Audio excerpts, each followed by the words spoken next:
Welcome back to another episode of the Crime and Coffee Couple. My name's Allison. And I'm Mike. And we're glad to have you here. Sure are. I agree with that. I agree with that statement. And Mike, I'm glad to have you here. Thanks, Beb. It's always a pleasure. You know, we are together pretty much all day, every day that you're not working. So I work from home. So anytime that you're here, I'm here. Do you feel suffocated by me? Once in a while. If we're going to be honest, you know, sometimes I like to just kind of sneak out. And like yesterday, I got to go on a little field trip. Went to the dump to dump out some garbage. You know you're desperate to escape your wife when you choose to take an outing to the dump. Yeah, well, it's actually kind of fun. You've never done it with me, have you? I have once. Okay. It's kind of local. It's like 20 minutes away. And like we can, you know, when you have just like average garbage or, you know, garage stuff that's piling up. And bigger items that can't go with your garbage. Yeah. You know. Yeah. It's nice just to be able to have that option. I mean, we pay it in our taxes, so they let us drop it off for like free, quote unquote. But yeah, it's nice just to be able to go there. Like we bring our son there sometimes. He loves to throw in like glass because it just shatters all over the place, and throw like metal, like big pieces of like just an old bed or something like that. Just kind of throw it up there. It's kind of fun. Well, we got a new rug, so if you have a huge rug in your house, obviously you can't launder it. And if you have pets, that can be a problem. So after watching our Chihuahua, who sadly passed away, just like urinate all over the rug, and then our other dog got the stomach bug and was, you know, vomiting green bile all over our rug. I'm like, it's time to invest in one of those ruggable rugs that you can... You know, you talk to me like I know what those are. You're like, we need a ruggable. I'm like, you're like, I don't know what the hell. Is that a rug? I mean, it has the word rug in it. It's funny because if I say that to one of my girlfriends, they're like, oh, yeah, I want one too. A lot of girls seem to know what this ruggable is. Oh, yeah. Because and now I know because we have one. But if you live in a house with pets, you know that there's accidents involved.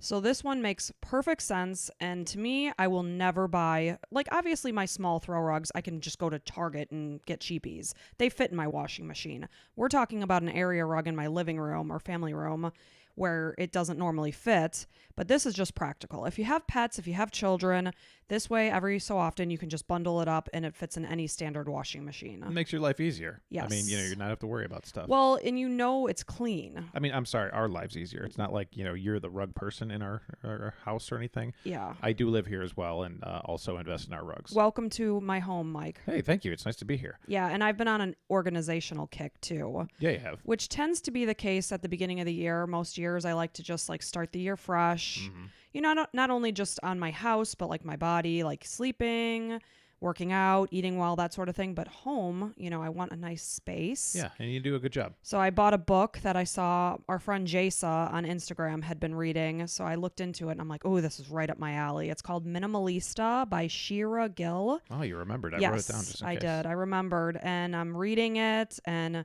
you know, of course, you hop on Amazon to buy a few items to like help your life be easier. I purchased 2 things at 7 p.m.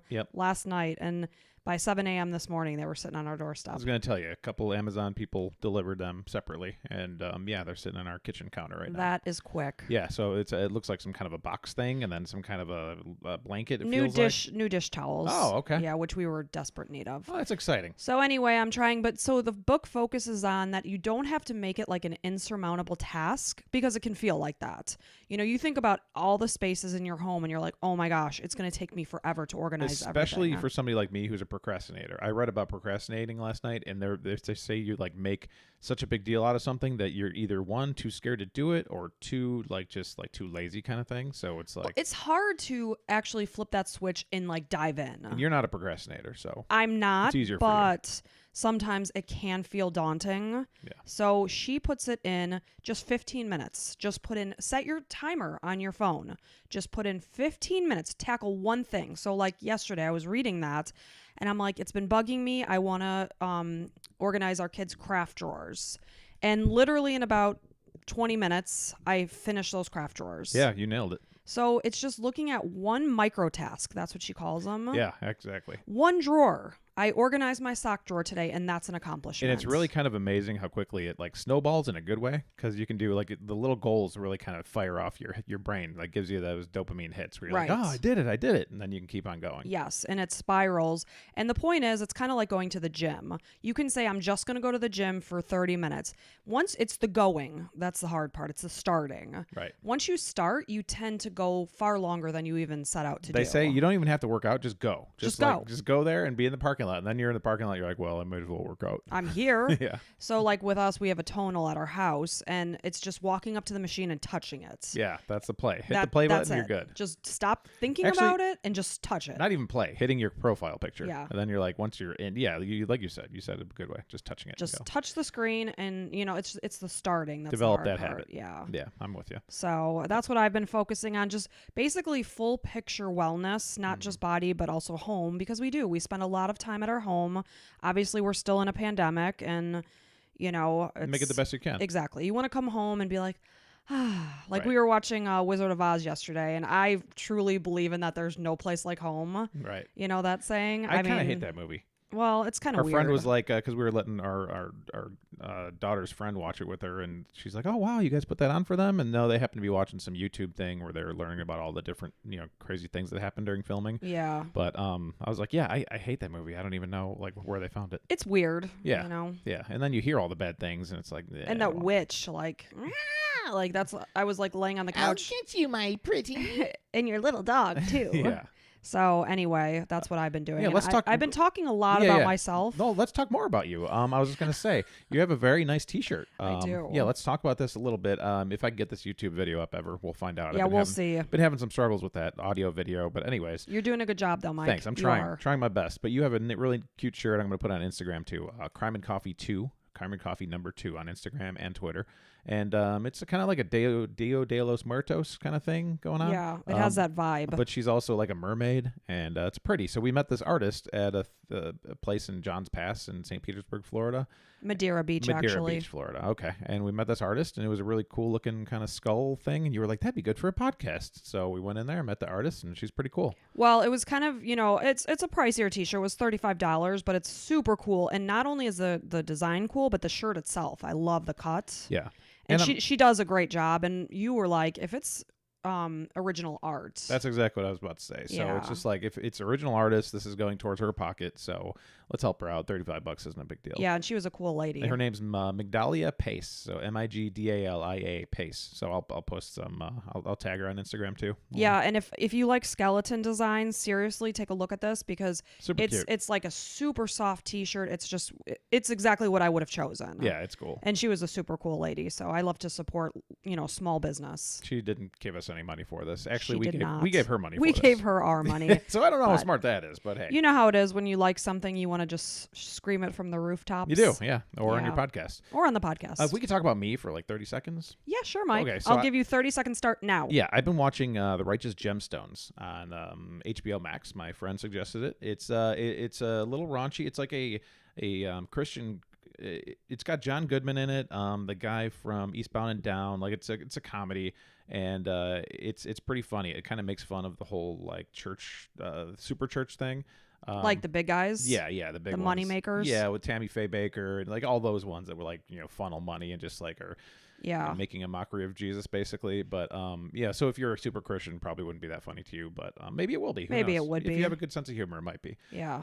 But it's kind of raunchy. It's like one of the main people gets caught in this like really sexual thing, like with drugs and stuff. And it he's kinda, a church leader. he's like the son of the church leader, so Okay. it's gonna look really bad. And it kind of like spirals from there. Uh-huh. So it's Well, I mean, I'm sure these things happen. it does. Oh, absolutely. So it's not based on a true story necessarily, but something to watch. So if you're looking for a funny, irreverent comedy, HBO Max, Righteous Gemstones. Thanks, Mike. Yeah, I'm yeah. still watching You Yeah. on Netflix. You are. You like binged that last night a little bit. Well, because I don't normally have quiet time, like just by myself. And Little you went QT? to the movies, and our daughter was, having a sleepover, so she was doing her thing.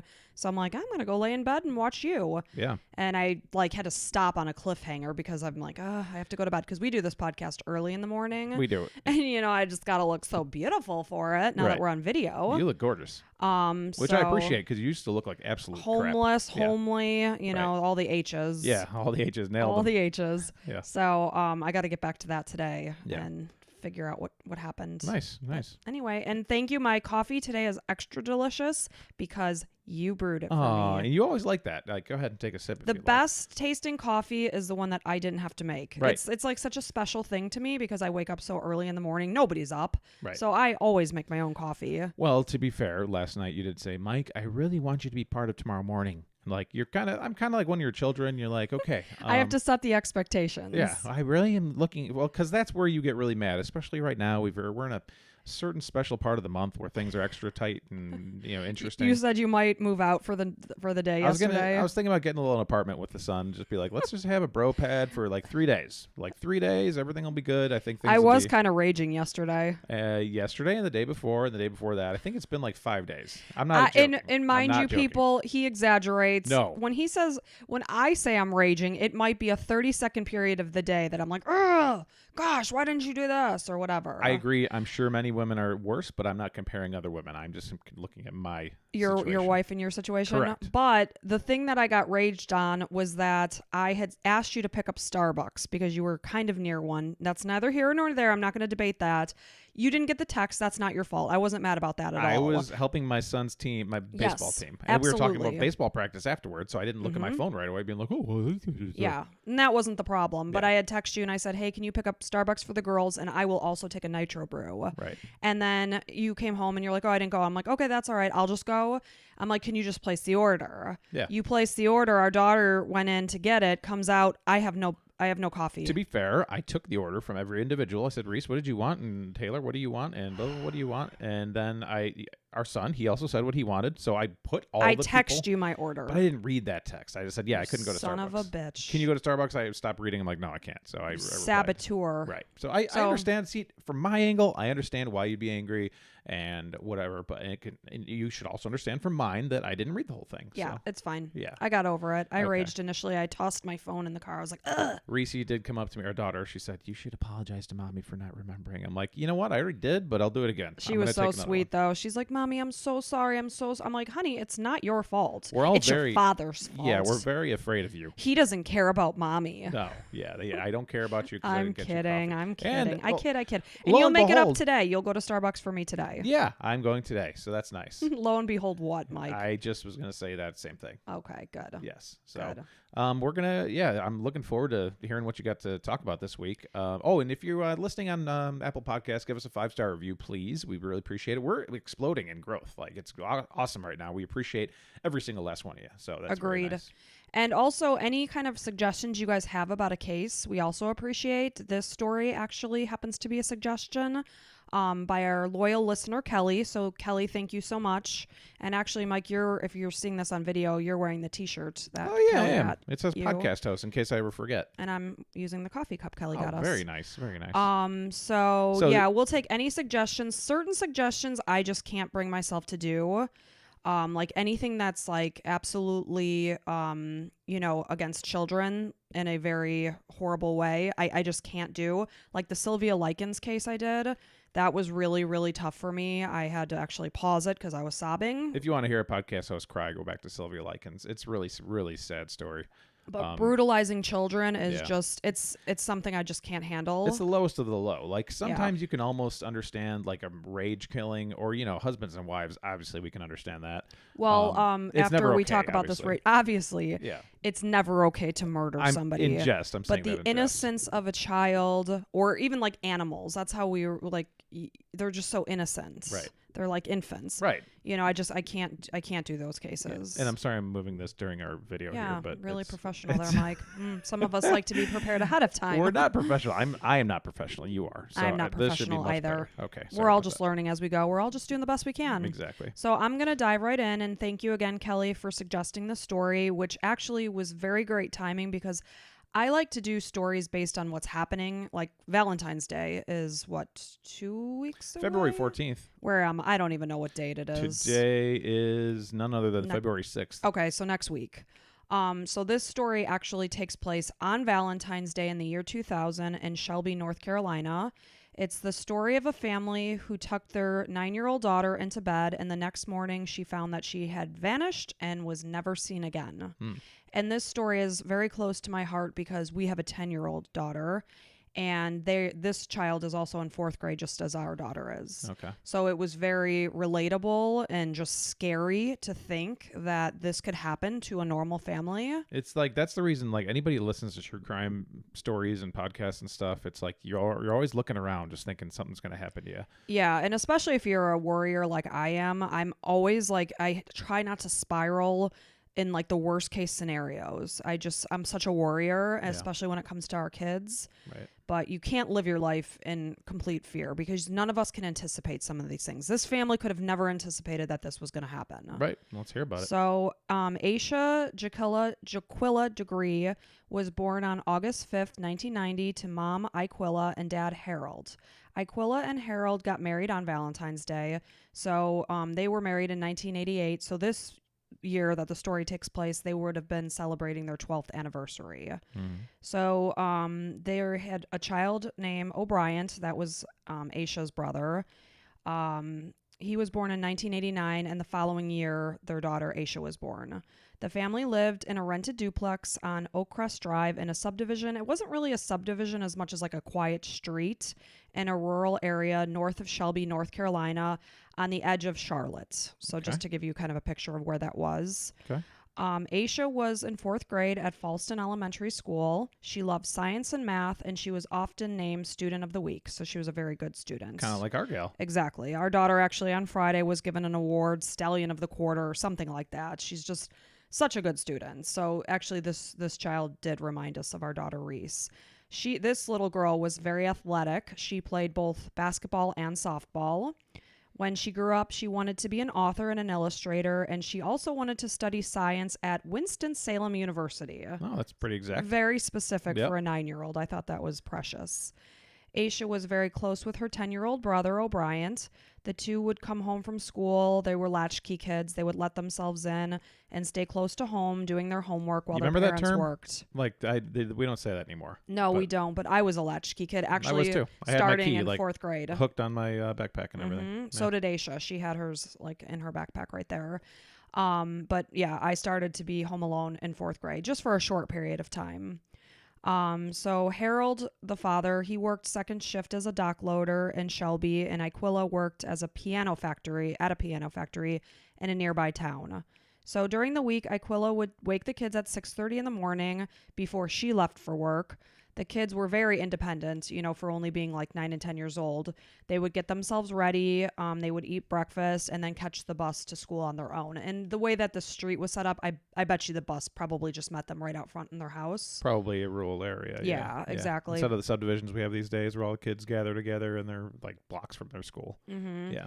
And you know how kids can just be forced to be independent because they have to be? Yeah, like the kids can do a lot. You just a matter of enabling them to do so. Exactly. And you can also enable them to do nothing by giving them everything, and then Right. they expect, "Hey, mom, where's this? How do I do this? Can you wipe my butt?" And it's like, you're 17 years old. You can wipe your own I butt. will not wipe your butt, 17-year-old. Similar to you, like you were very, independent. Very independent as a child. But I mean, I do that for our children, like try to make them independent because you can't do everything for them. At some point in time, they're going to go off into the world and need to be independent. Yeah. So like our son especially, he'll be like, "Mom, can you run and get me that blah, blah, blah?" I'm like, "You just came from there." It's like, yes, I'll do a favor, of course. But you have to learn to think ahead and not just assume your mom or dad is just going to take care of it for you. And teenagers, if you're listening to this, the reason your mom and dad make you do more things is because they want you to be ready for real life. And it Exactly. sucks, but it's also a good thing. So Yeah. just do the stuff, and if you have trouble figuring it out, ask your parents. Learning lessons. Correct. So the children were raised to be centered around their extended family, church, and school. Harold and Iquilla, they tried to shield them from the outside influences. Obviously, the outside world can be a very scary place. We all listen to the news and see that. The outside world's generally a very good place, so I don't necessarily subscribe to that idea. Right. Although, But it the sounds news highlights like, the bad. were they like African American? Yes. Okay, so I can see being in the South. There's racism everywhere, and it frickin' sucks. So I can't even begin to understand what people that are any color, people of color, are going through. So. And they didn't say they were going through any No. kind of racism, But but obviously that's a thing. Correct, that's a thing. A So. very big thing. Yeah, to be aware of it. Yes, absolutely. But they didn't even own a computer because Iquilla felt that every time you turned on the TV, there was some pedophile who tried to lure somebody's child away via the internet. And the internet is a very scary place for parents. Here's the thing. If you watch the news every day, the world's a terrible place. Yeah. But looking at a big picture, I was reading this on Twitter, the world's actually pretty good. It's like some of the best world that we've ever had. I know there's also, definitely problems with global warming and things of that nature. Obviously, coronavirus. But generally the world is pretty good. And people are good. Yes, people are good. 99% of people are good people. But we focus on the scary stories we hear on the news. Right. Which is reasonable. I understand that. So Aquila described her daughter as highly sensible, shy, and wary of strangers. She said that Asha, and pardon me if I say that, that's how her name is actually spelled. That's how I wrote it down. It's Asha is how it's spelled, but it's Asha. So my Okay. apologies. Asha was terrified of dogs and storms and very content to stay within the limits that her parents had set for her. She was a very obedient child, just as our daughter is. Our daughter is like, just listens to the things that we say. Not to say that she's perfect, because who the hell is? Nobody is. Of course. But, she was a good kid. Her mom said that she was the type of girl who wanted everyone to be happy and for everyone to be her friend. Just an adorable, sweet little 9-year-old Sounds like an child. awesome kid. Yes. Valentine's weekend started with an extra day off. School was closed on Friday, February 11th. Asha and O'Brien spent the day at their aunt's house. It looked like they had a very localized family. So like grandma was here, aunts were here, cousins were there. Very close, which, is nice, especially when you're a working parent. You need that kind of support. Family nearby, very, very important. So they spent the day, since they were off of school, at their aunt's house, who just lived really down the street. And then later that afternoon, they both attended basketball practice. On Saturday the 12th, Asha had her first game of the season. She was a star point guard for the team, and they lost that day by 1 point. Apparently, Asha had fouled out in the last 3 minutes of the game, and she was very upset about it, obviously. She couldn't help her team, and she wanted to be the you leader feel like that she you was. Let your team down. Yeah. After the game, she was copying her teammates as they cried and limped around the court, pretending to be injured. 9-year-old girls. That's a shitty thing to do. I mean, 9-year-old girls sometimes can be a little... this is your top point scorer, and you're making fun of her, No. It was just a group of teammates that were crying, and then they were limping, like they were injured. Yeah. Okay. Actually, I can see our daughter doing sometimes a little dramatic. Like the other day, our daughter scooted to the door, and we're like, "What are you doing?" that. She hadn't done that since she was 3 or something. She was mad at her brother, so it's her way of defying or something. And what did she say? Why did she say she wasn't walking? I don't feel like it or something. Yeah, something like that. So it's just whatever. Okay. So I could totally picture these 9-year-olds doing okay. this. I take it back. That's Limping around the court, crying. So Aquila quickly put an end to this. She told Asha that, for one, you're not hurt, and for two, someone has to lose this game. Right. So kind of get it together, girl. Right. Which is kind of how I parent too. They said she bounced back quickly. She stayed to watch her brother's game. She played with some of her friends that were there at the game. That night, Asha went to a slumber party at her 15-year-old cousin's house, and they stayed up late watching Soul Train and Showtime at the Apollo. Then we were leading into Sunday, February 13th. Does that ring a bell to you at all? Showtime at the Apollo? I've heard of it. I don't know what it is. For me, that always came on after Saturday Night Live, and I always remember the intro song. It's showtime at the Apollo tonight. That's beautiful. I just Mike. wanted to sing that. Thank you. Go ahead. And no, that does not ring a bell to me, so I don't know that I've ever seen it. So anyway, her parents swung by the cousin's house to pick her up. They went to church. Afterwards, they went to another cousin's house, and, they had a family gathering dinner, whatever. Asha's grandma gave her perfume and candies to celebrate Valentine's Day, which would have been the next day. Oh, that's nice. Perfume. Yeah. That's a nice idea. Very cute, right? Yep. And it sounds like they were very family centered, often, going to each other's houses. Well, being nearby and stuff. I mean, I imagine they have a lot of get-togethers and Only makes sense, right? grill a lot and hang out. Yeah. So after that, they headed home. At 6:30 that evening, Asha ended up dozing off. She had her sleepover the night before. She stayed up late. She was tired. And then she ended up getting woken up by a bad storm later on. And so she headed out to the living room to watch TV with her family. Around bedtime, just before 9 p.m., a car crashed into a utility pole, which knocked out the power in the area. They were just about ready to get in the shower, get ready for bed, but the power outage, they said, never mind, we'll just shower in the morning. So they went to bed somewhere around 9 p.m. They were tucked in, just totally typical evening. So Asha and O'Brien, they shared a bedroom, and at 11:30 p.m., Harold ran out to the store to buy some last-minute Valentine's Day things, candies, etc. Not only, of course, was it Valentine's Day, but it was also his anniversary the next day. Oh, right. Okay. Yeah, so he was just running out, grabbing some last-minute things. So then he came back, shortly thereafter. He fell asleep on the couch. The power came back on at 12:30 in the morning, and Aquila woke Harold to ask him to move their kerosene lamp before heading back to bed. Harold watched TV till about 2:30 in the morning. He went to check on the kids, and he found them both asleep in their bed. He himself then headed to bed. Kerosene lamp. That's like Yeah. 1900s. Yeah, I don't know why they had power. Or I guess because they lit the lamp because the power was out. Power went out, yeah. Yeah. But we need a kerosene lamp just in case. Just in case. Yeah, I'd like to walk around in like my long like pajamas with the hat on With and the everything. hat like Scrooge. All right, kids, good night. Yeah. Of course, Scrooge just had a candle. Oh, that's true. Yeah, so we'll just let you have a candle. We Thank won't you. get that kerosene Okay. lamp. So the next morning, Aquila woke up, typically 5:45 a.m., and then the kids would have their alarm set for 6:30. I think she was going to go and get them up before their alarm because they unexpectedly had to shower in the morning. Of course, that throws everything off. So she headed into their room and found O'Brien sleeping, but Asha's bed was unmade and empty, and she did say that normally when she would get up, she would make her bed. She looked to the side of the bed. Occasionally, if Asha got up in the night, she'd come back and like lay on the floor for whatever reason. She wasn't there either. At this point in time, she's certainly not panicking. She thinks maybe her daughter got up, whatever. Well, yeah, you don't like in our house, like you went to a different room or something, and you're not thinking like, well, although in your head a little bit, you're like, okay, this is starting to get Yes, weird. you do start to panic. But at this point, it was early on. She wasn't just quite yet panicking. So she's looking all around the house. She's looking in closets. She even checked in their cars out front, but she was nowhere to be seen. She ran and woke up her husband, and he suggested that maybe she had gone across the street to his mother's house. So Aquila called, talked to her sister-in-law. Asha wasn't there. She said that this is officially when she went into panic mode.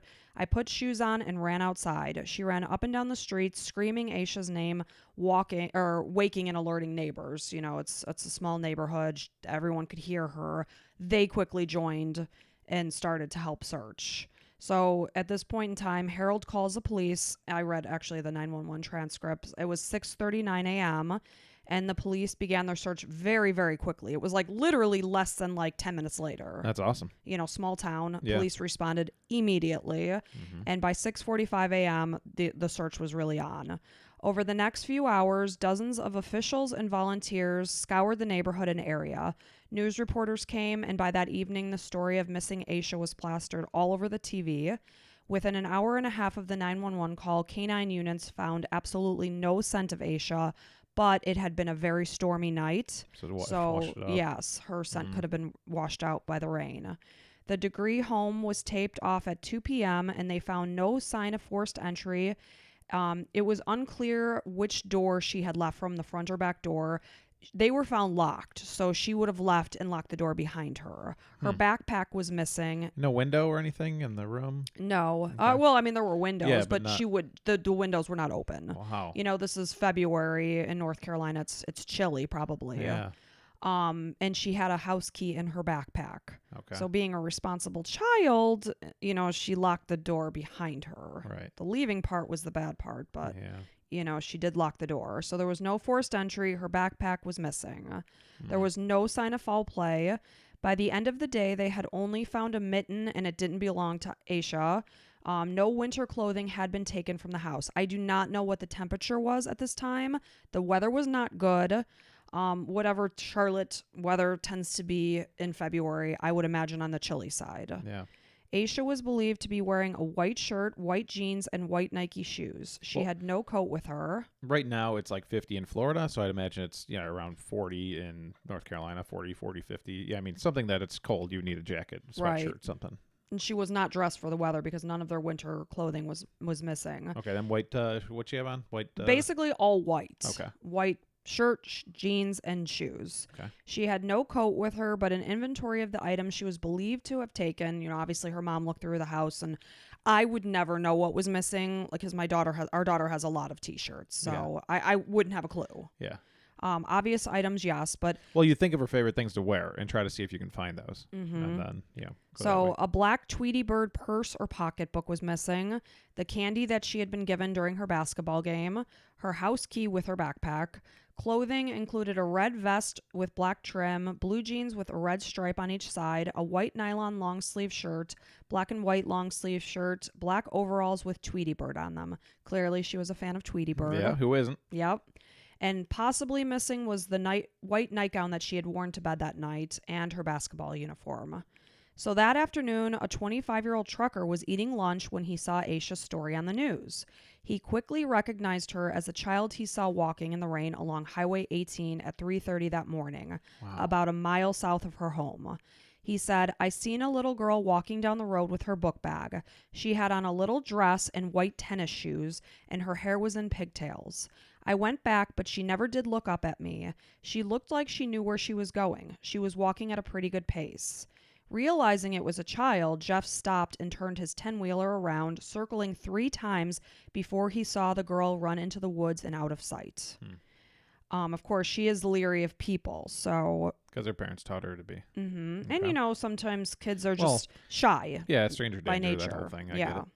And then at 4:15 a.m., trucker Roy B., a former deputy at the Cleveland County Sheriff's Office, was trucking northbound on Highway 18 with his son when he saw someone walking down the road. It was a small figure wearing light-colored clothing. I thought it was a woman. I couldn't tell it was a child. I thought maybe it was a domestic violence thing, and the woman left the house and was walking.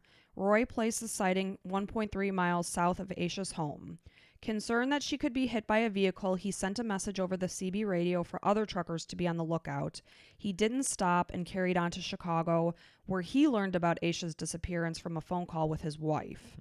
The next day on his return, he and his son went straight to a command post to report their sighting, which, thank goodness, these 2 people saw her, because otherwise they would have never known where she was.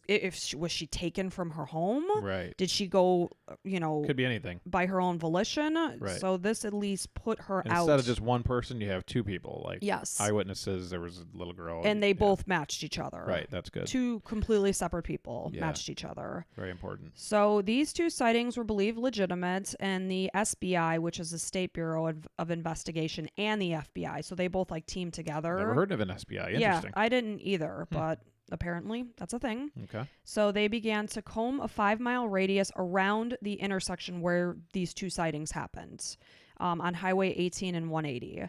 An air search came up empty, and there was no signs of struggle or of a hit and run. So there was no signs that she had been hit by a car and then taken away. So surely you're going to get into why and all this stuff. I mean, yes, Okay. I'm going to. Okay, that's I'm really curious. There's a lot of unanswered questions here. Yeah. Driver checkpoints were also set up, obviously stopping people to see if they have a child in their car. Sure. But I don't feel like any of that's gonna, she was on a mission. I think she was going somewhere. Yes, and you'll see that she was planning this. Yeah. Interviews with Harold and Aquila quickly showed that they were not involved in this case. There was no suspicion there. I always look at the first people. Yeah, they start from the inside out. Sure. They were exceptionally cooperative in doing anything to help locate their daughter. They themselves insisted on a polygraph test, which they passed. Right. They wanted to immediately eliminate themselves. Now, from I'd still be being- kind of scared, even if you know that you're not lying, it's Of course. is it looking like I'm lying, Well, and it's But, based on your heart rate and whatnot, and you get nervous. It's Yeah. kind of like the whole white coat syndrome in a doctor's office. You Right. can have perfectly normal blood pressure, go into a doctor's office, and you could be diagnosed with high blood pressure. I have that. My blood pressure is usually about 10 points higher Mm-hmm. in the doctor's office. So there would be a little bit of a fear, but they know they're not involved in this. It'd be like us if our daughter walked out of here. It's like, I know I'm not involved. I'd be like, I know I'm not involved. I'm still not going to take a lie detector. I don't want to be like, oh, you are. I'm like, I'm not. I swear I'm not. I just want to find my daughter. Exactly, but they passed. Okay. On February 15th, a couple named Raleigh and Debbie Turner were asked to search their property. I guess they were kind of in the area of where she was seen. They lived a mile south of the Degree home. They owned a rundown doorless outbuilding on their property that stood about 300 feet from the road that they used to store supplies for their upholstery business. Easy for me Outbuilding. to say. Yeah, just a shed of I was thinking of sorts. a place to take a crap, like an outhouse. No, but not an outhouse. an outbuilding. Apparently, you have other things. It was kind of like a shed, a Okay, storage got it. area. So when the shed was checked, they found a green marker, a 1996 Atlanta Olympics pencil, a yellow hair bow, candy wrappers, and a wallet-sized picture of a little girl, a black little girl. So a nearby neighbor said that his normally barking dogs were quiet that morning. So she must have been very quiet and stealthy because his dogs didn't sense that anyone was there, And dogs freaking have hearing. which is incredible. Yeah, I don't know how that happened. Maybe Yeah. the rain helped or something. It could have been the white noise from the rain. It was dark. Yeah.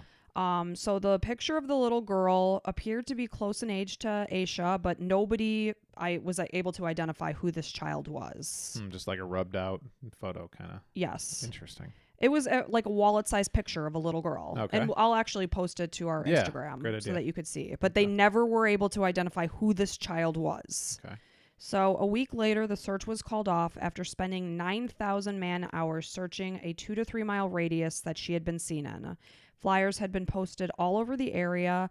300 leads ranging from possible sightings to tips of abandoned houses and wells that she could have gone to were explored, but came up with nothing.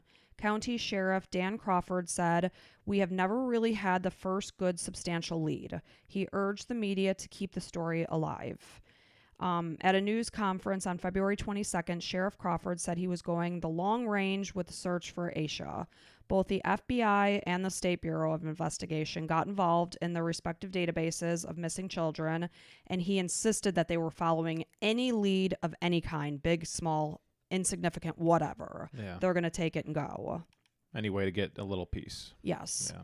So, noting what Aquila had found missing from the house and what Asha had taken with her, investigators believe that she had planned and prepared for this in the days before her disappearance. Smart girl. Yeah, the downside of having a kid that's quick as a whip. Yep. And I mean, her parents were completely unaware of anything being amiss. Usually there's some kind of, it's interesting. Wow. I'm really curious to hear the rest of this. And, I hope I'm able to, fulfill what you're expecting.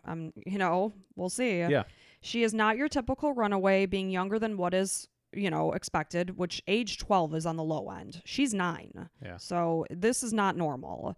There were no family issues noted, no problems at school that could have prompted her to run away. Nothing glaring about abuse or anything like that. Obviously, our children could get pissed off at us because of something we said or did. Sometimes we upset our children. Of course. Of course, no household is perfect, and I'm sure you're actually doing it wrong if you're not upsetting your child once in a while. Absolutely. As parents, we're going to upset our children because they need to be corrected and shown the right way to do things. Yeah. And then there's rules in the house, and if you don't follow them, there's consequences. Mm-hmm. So on March 14th, exactly 1 month after Asha went missing, her case was featured on the Montel Williams show. A month later, she was featured on America's Most Wanted, though the family was not interviewed during this presentation. Weird. Oprah even showed Asha's picture and information from the National Center of Missing and Exploited Children. In August 3rd of 2001, Asha's book bags and belongings ended up being found. Oh. It was during a construction project off of Highway 18 in Burke County, so it was like the county above where she lived, which is Cleveland County. So pretty far. It was 26 miles north of Shelby in a different direction from where she was even seen walking. It was found double wrapped in black plastic trash bags and appeared to have been buried at this location for some time. The construction worker who found it said that the backpack contained Asha's name and phone number. The FBI took the bag. So when he found it, he didn't know her case or her story. Sure. I think he ended up coming home and saying something to his wife about it, and she recognized Asha's name. Like, it'd be like me, because I don't really watch the news or keep up with Twitter or whatever, some missing children. It's all very sad. It's terrible. If it's hyper local, I'm going to be looking for the kid, obviously. But there's not a lot I can do if it's something in like Kentucky or something, unless I'm traveling there. And I'm sure when you're, working on construction, you're unearthing all sorts of roadside junk. People obviously sadly throw things out of their car. Yeah. There's an area where I pass on my way to work. It's like a kind of a back road that there's probably about 40 black trash bags piled up on the side of the road. I'm like, what is this? one or two people start doing it, and then all of a sudden all these hillbillies just start throwing their trash like, over there. Who takes a garbage bag and puts it on the side of the road? Well, you know what? We have one. You can bring it next time. Yeah. So, it's amazing that he even noted it and saved it, I guess, because like I said, you probably come up with a lot of junk when you're working on the construction. Well, it's probably notable because it was double wrapped and probably in decent condition. It's like, this is something somebody's trying to hide. Yeah, maybe. So he ended up contacting the police, and the FBI took the bag and to examine it and found further forensic analysis, but the results have not been shared publicly, though it was said to have included a pencil case, a sheet of paper, and unspecified clothing. To date, it's the last evidence that's been found in the case. Wow. That was 2001? Yeah, August of 2001. So, where the backpack was located, obviously, is now a point of interest. So, a 3-mile long / 400-foot wide area where the book bag was found was secured, but only animal bones and a pair of men's khaki pants were found. They don't think or know that these khaki pants had anything to do with Asha or her backpack or whatever. Any like notes that she left behind or anything like web search history? And it was kind of early on. No, so. they didn't have a computer. Right. No. I mean, I was thinking 2000, internet wasn't really a huge thing. No, it wasn't. So no, there was no note left behind, nothing. So not until 2020, which was the 20th anniversary of Asha's disappearance, did the FBI confirm a couple of things that the book bag actually contained. Before that, they kept it under wraps. Okay. So it contained a copy of Dr. Seuss' McElligot's Pool, which I had never heard of that book, McElligot's Pool, and a New Kids on the Block t-shirt that kind of looked like a nightshirt. Oh, wow. Yeah. NKOTB, baby. I guess that's when they were making their comeback. Yeah, I Second guess. comeback or third or fourth, who knows? Yeah. So the t-shirt did not belong to Asha, but the book was from her school's library. Ah. So who the hell's t-shirt is this? Has to be a friend that she was trying to meet or somebody. I mean, New Kids on the Block, it's probably somebody. I mean, we have a lot of friends that are, 40s, in their 40s right now. And our area, we're 42, 3. We're 42, Mike. 42. 43 this year. And thank you for confirming that, by the way. Yeah, well, you do kind of lose track of your age. Yeah, and I remember liking the New Kids on the Block, even being a male. I'm totally fine with admitting that. Well, But they were poppy and fun. yeah, so when we were in middle school. So anybody who has NKOTB is either younger when they were making their comeback, or somebody who's 40 which usually a female too. Maybe you would think. Yeah, I don't know, spitballing here. but the problem is, which I'm not quite sure why they didn't release the pictures sooner of what was in the bag. Because that doesn't Because seem then to really. somebody could have said, "Well, that's my daughter's nightshirt," or Right. whatever it was. It looked like a nightshirt to me. Yeah. Oh, So- okay. So big shirt. Yeah, it looked longer, Okay. but it wasn't released until 20 years later. And that was the only thing that wasn't hers, was New Kids on the Block shirt. The New Kids on the Block did not belong to her. And also the school book, but that was Yes. probably hers. Yes, I'm assuming she signed that out from her school. Okay. So, the Degrees have kept Asha's memory in the case alive in the public's mind. In 2008, they started a scholarship program in Asha's name. They host an annual walk to raise awareness and money to fund the search. The walk begins at their house and ends at the missing persons billboard of Asha along Highway 18 near where she was last seen. Originally, they would hold this walk on February 14th, but they changed it in 2015 to February 7th, and then in 2016, they changed it to February 6th. Why? They didn't want to make Valentine's Day a Oh. somber occasion. Right. Okay. That makes So, sense. That's yeah. a good idea. Pictures of Asha and also pictures created by investigators of what, age progressed photos, which I will also post onto our Instagram. They did a picture of what she would look like around age 30. Yeah, we're absolutely posting that. Yeah. Very pretty girl. But during an interview in 2013 with Jet, Aquila Degree said that she felt that Asha's case didn't get as much media attention over the years as cases of other missing children because her daughter was black. And obviously the Gabby Petito case brought up a lot of this. Yeah. Which is glaring. Because Asha's case was kept mostly localized, whereas every single freaking person, not only in this country, but other countries, can know what Gabby Petito's name is. Yeah. Why was her case so broadcast versus a black child that might be missing? Yeah, we can talk about that for a long time. And it's something that I, as a white person, didn't notice until it was brought up. And I'm like, yeah, you're right. It's all these cute little white kids. You don't see any cute little black kids that are or Mexican kids or whatever race they are. People of color. But the Gabby Petito case, obviously it was interesting because this boyfriend just came home without her. I mean, it was very unique. So is that why? I don't know. But regardless, it's not fair. So she, felt that the case wasn't presented as much nationally as it was kept locally. Right. So, and I can, really sympathize with her because that's exceptionally frustrating. I agree. Yeah, we're slowly but surely going in the right direction, but it's happening very slowly. So she said, missing white children get more attention. I don't understand why. If you ask them, they will say that it's not racial. Oh, really? I'm going to argue because I have common sense. And like I said, her biggest complaint was that it was kept local. In February of 2015, the FBI announced that they were reinvestigating the case and re-interviewing witnesses. They also announced a reward of up to $25,000 for information leading to the arrest and conviction of a person or persons responsible for Asha's disappearance. What do they think? Like, do they think there's foul play involved here?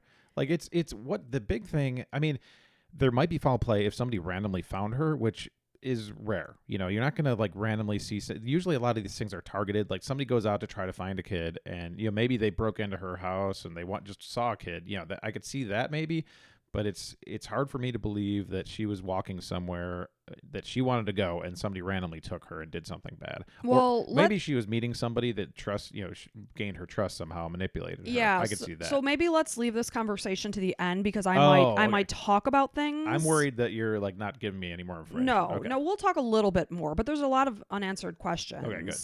And then it said that a community group was also offering an additional $20,000. So I guess then it would equate to about $45,000 reward at this point.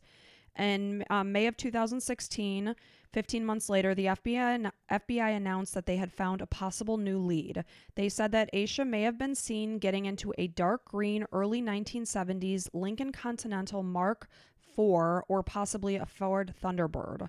They looked very, very similar when you see these two cars. From the same area along Route 18 where she was last seen that night. It was described in as 2016, having... So they think they may... How the hell is that possible? Maybe a couple people came forward and gave this information. Wow. And I'm sorry, where was this located? Along the area where she was last seen. Oh my God. Okay. So you would think it would have had to have come from more than one source because anyone can say anything. Yeah. But it's not going to necessarily be reliable, especially at this point. It's 2016. This is 16 years later. Right. She looks completely different. Yeah. No, it's not that it was like back then. They said, "Oh, I think I saw a little girl that fit her description getting into one of these two took cars." you so long to come and say that? I don't know. Maybe they didn't hear about the case. I don't know. In 2016, they said back in 2000, I remember seeing Yes. a girl get into a car. They had seen Sorry. Asha get into a dark green early 70s Lincoln Continental Mark Four, you IV. Yes, it's the whole Roman Is it VI? numerals. Then it's 6. No, it's 4. IV. Yes. Okay.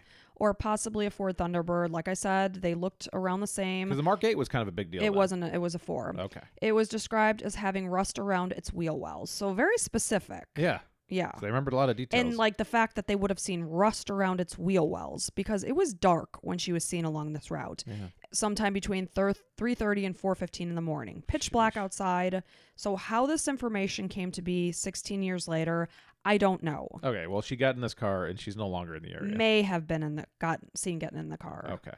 September of 2017, the following year, the FBI announced that its child abduction rapid deployment team was assisting in finding out more about what happened to Asha. Since this time, they have conducted about 300 interviews. October of 2018, the Cleveland County Sheriff's Office detectives appealed for more information from the public about the 2 items of interest found in her book bag, the Dr. Seuss book and the NKOTB shirt, because they feel that these are vital clues. I may ask, why 18 years later is this being presented as vital clues? I can't see why the Dr. Seuss is a clue at all. The NKOTB shirt, 100% absolutely. Yeah, because the little girl just probably got the book from her library. Yeah, and then you mentioned DNA evidence that was being withheld also. So I'm curious to see what kind of DNA evidence is in there. Like, I don't know. I mean, forensic evidence. I get if they can like have some information they don't want to say, you know, because the person's going to be like, oh shit, they have, you know, whatever, my hair or whatever. I get that piece, but it's almost like they're holding it up for no reason. Well, I just don't understand why the shirt was kept under wraps. Yeah, that could have helped quite a bit. So, Well, they probably think that's a suspect, and if they know we have your T-shirt, then they're going to scramble and go to another country. Maybe. So. I don't know. It was a child-size shirt. Oh, okay. In November of 2020, an inmate named Marcus Mellon, who was convicted of sex crimes against children in 2014, wrote a letter to the Shelby Star claiming that Asha was murdered and he knows where to find her. In February of 2021... But you also always have these assholes to just say stuff. Of course. But they are exploring every lead they're given. Sure, of course. You'd be crazy not to. Yep. It was announced that this led to another dead end. Cleveland County Sheriff Alan Norman said, "You take all the information received extremely serious. We run it to the very end, regardless of who provided that information. Asha's mom, Aquila, told North Carolina's WBTV, "This is worse than death because at least with death, you have closure. You can go to a gravesite, you can have an urn at home. But for us, we can't mourn. We can't give up. The only thing we got is hope." Cleveland County Detective Tim Adams still believes that there is someone out there who may have information that will help Asha. The fact is, a small child that left on Valentine's Day really caught everybody's heart in the community. She's been called Shelby's sweetheart because she's a child that's one of our own. So why would Asha run away? Asha's disappearance was very unique, like I said. In 1999, children aged 13 and under made up an estimated 18% of runaways, and the majority who did leave would come back shortly after their disappearance. How many? What age? She was No, 9. The stat you just read. 18% under age 13 and under, I should say. Okay.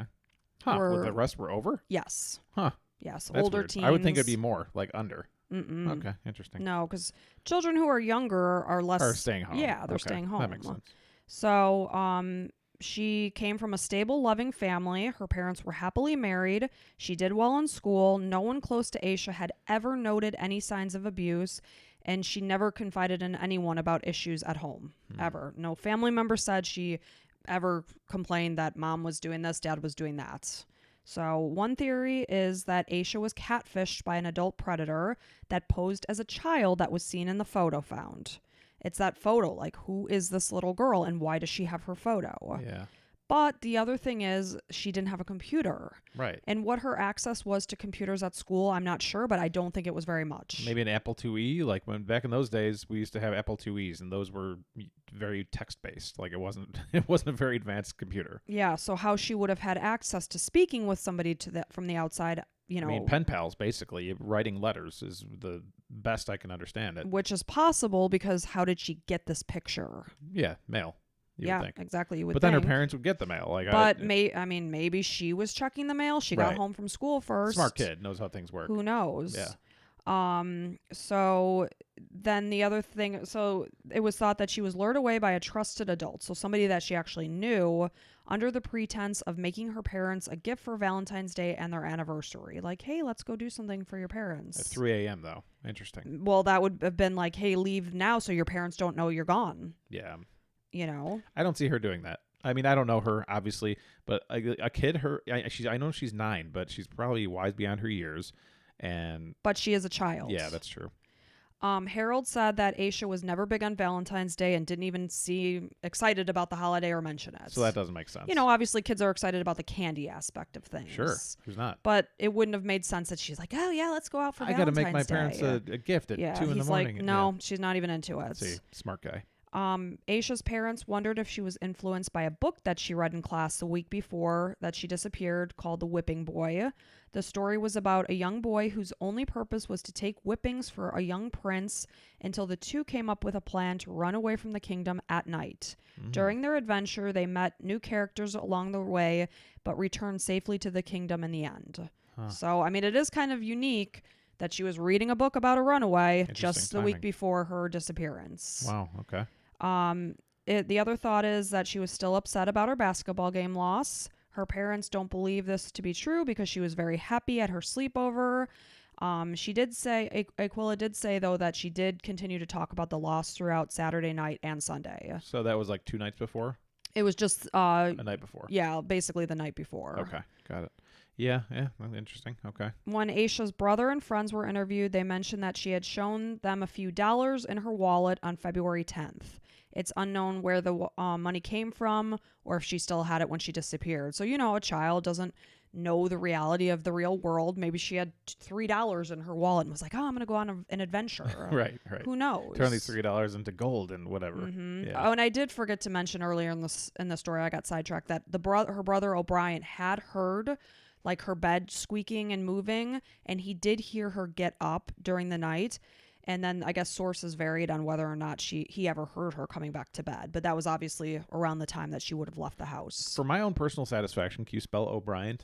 It's literally what O it sounds like. It's apostrophe? O apostrophe Bryant. Bryant. Yes. I was just wondering in my head the whole time. So, Yeah. Okay. So he heard her getting up. He heard some squeaking. Yeah. He thinks. Yeah. That was, obviously when she probably would have gotten out of bed and Yeah. left. Okay. Local sex offenders had been interviewed, as well as anyone who may have been in contact with her. An online predator was also explored, yet again, the Degrees did not have a home computer. An online predator at that time, that's unique. That's like somebody that's like really into computers, and they just didn't have access to computers. So what access she would have had, I don't know. The FBI created a psychological profile of Asha's potential abductor, though they never released this information to the public. In the summer of 2000, obviously that's the year she was missing, a former classmate of Aquila's, a 32-year-old Baron Ramsey, confessed to being involved in Asha's disappearance. He said he was driving home with another man from a drug deal when he hit and killed Asha with his car. He said he put her body in the bed of his truck and dumped her body while on a fishing trip at Moss Lake a few days later. Authorities dragged the lake twice and searched Highway 18 for any signs of a hit and run, but found nothing. I don't know what kind of signs, obviously blood, you'd be looking for in a hit and run, but what if there wasn't a lot of blood? right. Yeah, I mean, you'd look for her body or something. Yeah, but close. the person could have just taken her body. Right. Did he? I mean. Well, they never found signs to corroborate that this was true. Yeah. So who was this person? Somebody It was a former classmate of Asha's mother. Oh. It turns out they think he made this story up to get a better deal in a bank robbery case. Oh my gosh. Like, who does that? Right. But I feel like a hit and run is possible. So in 2020, Aquilas stated that she believes that her daughter is still alive. It's my prayer every night that God will get into this person's heart, whoever had anything to do with whatever happened to Asha, and let them come forward, because it's got to be a weight on them. We're hoping and we're praying that she had a halfway decent life, even though we didn't get to raise her. She was 9 years old and she'll be 30 this year. Of course, she said this in 2020. Yeah. So she'll actually be 32 this year. Okay. So we missed everything, but I don't care. If she walked in the door right now, I wouldn't care what I missed. All I want is to see her. Just throw the past away and be like, all right, we've got the now. Yeah, the present. Mm-hmm.